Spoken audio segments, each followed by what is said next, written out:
Et voici d'autres conseils bien utiles avant les départs en vacances. Nous avons suivi des jeunes partis en stage de survie en pleine nature. Comment construire un abri, faire du feu, s'orienter avec le soleil. Un professeur a emmené ses élèves dans la forêt de Saint-Germain-en-Laye pour les initier aux techniques de leurs ancêtres. Sylvie Pinatel et Yves Le Bacon étaient avec eux. S'imaginer perdu dans une forêt, sans réseau accessible, ni rien à manger. Petite leçon de survie pour ces élèves de 5e. Qu'est-ce qu'on peut pas faire plus de 3 minutes? Sinon on meurt. On fait quoi? On peut pas respirer?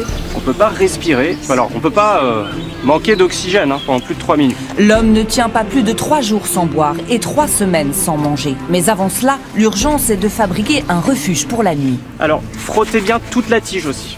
Quand les orties deviennent les meilleurs amis de l'homme, une fois effeuillées, aplaties, éventrées pour n'en garder que les fibres et roulées sur la cuisse.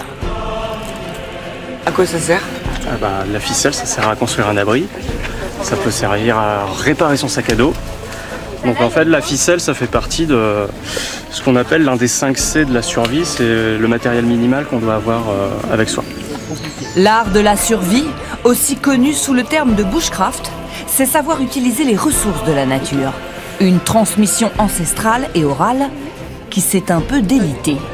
Maintenant, notre génération, il y a les téléphones et tout, sauf si on n'a vraiment pas de réseau et là, on est vraiment perdu.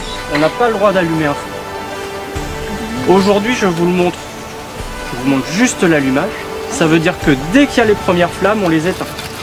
Allumer un feu sur de la poudre d'écorce de bouleau, en frottant un morceau de silex et d'acier. On va jamais y arriver. Il faut bien gratter, bien faire de la poudre. Ouais.